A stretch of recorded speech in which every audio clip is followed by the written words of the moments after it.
Oke, kita tanyakan, Munas bersama setuju tidak? Saya sebenarnya per hari ini agak susah juga kalau disebut kita ini masing-masing ada kelompok Bali atau kelompoknya Ancol ya. Karena tadi sudah dijelaskan bahwa kepemimpinan Partai Golkar hari ini vakum ya, atau dibilang quo vadis lah. Nah oleh karena itu sebenarnya saya dari beberapa bulan yang lalu bersama dengan teman-teman muda itu atas nama Generasi Muda Partai Golkar, kita tahu persis ya, sudah memperkirakan kalau misalnya per 31 Desember proses hukum ini tidak kunjung selesai, kemudian tidak ada diambil langkah-langkah politik ya, ini akan terjadi seperti yang sekarang ini.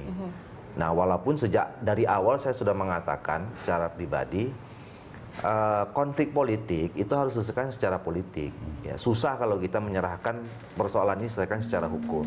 Bahwa kita kemudian punya satu alternatif cara penyelesaian secara hukum, oke, tapi harus ada batasnya, harus ada deadline-nya. Kemudian kembali masuk kepada proses penyelesaian politik.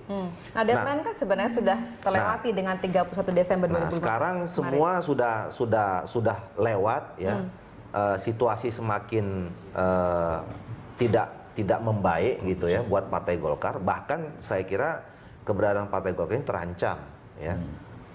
Karena sekarang sudah mulai masyarakat sudah mulai bosan melihat konflik yang terjadi cukup lama sejauh ini. Nah, oleh karena itu kami berpendapat satu-satunya yang sekarang ini bisa menyelesaikan persoalan ini di dalam organisasi kita ada disebut institusi Munas ya. Munas itulah yang bisa menyelesaikan semua. Nah, oleh karena itu kemarin beberapa hari yang lalu Dewan Pertimbangan Munas Riau mereka rapat dan mengeluarkan sikap pernyataan yang juga mengatakan kalau 31 Desember itu tidak kunjung selesai, maka di awal tahun 2016 ini harus segera dilaksanakan Munas untuk memilih kepemimpinan baru. Oke. Ini dan suara, kita mendukung itu. Tadi Anda juga mengatakan ini ada generasi muda, ini suara generasi mudanya saja apa sebenarnya juga didukung oleh tadi pucuk pimpinan yang sebenarnya sedang berkonflik saat ini? Ya sampai sejauh ini kami waktu itu roadshow ya ke beberapa senior-senior. Kenapa kami juga sampai pada kesimpulan bahwa harus Munas itu, kami temui Pak Muladi, kemudian kami temui Pak Akbar juga pada saat itu, kami temui Pak Yusuf Kalla, terus kemudian Pak Ginanjar, Pak Andi Matalata. Semua setuju bahwa konflik ini harus diselesaikan dan cara penyelesaiannya yang paling terbaik itu adalah melalui Munas. Nah makanya begitu kami dengar kemarin One Team juga mengeluarkan hal yang sama, tadi malam kami datang kepada Dewan Pertimbangan untuk menyatakan dukungannya bahwa kami mendukung penuh pelaksanaan Munas itu, walaupun mereka tadi malam itu bukan lagi sebagai One Team karena sudah expired juga, udah kadaluarsa juga, tapi sebagai anggota-anggota senior-senior Partai Golkar. Dan kemudian kami juga menemukan cara, kan ada pertanyaan, kalau Munas bagaimana caranya? Nah sekarang sudah tidak ada lagi kepemimpinan yang punya legal standing. Ya, lalu siapa kemudian akan menyelenggarakan Munas? Kita melihat ada undang-undang di dalam partai politik, satu-satunya yang punya legal standing sekarang ini adalah Mahkamah Partai. Ya.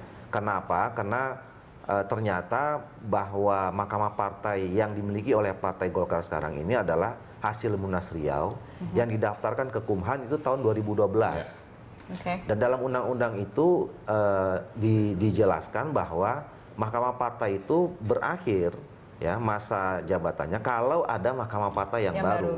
Nah sampai sekarang tidak ada DPP manapun yang mengajukan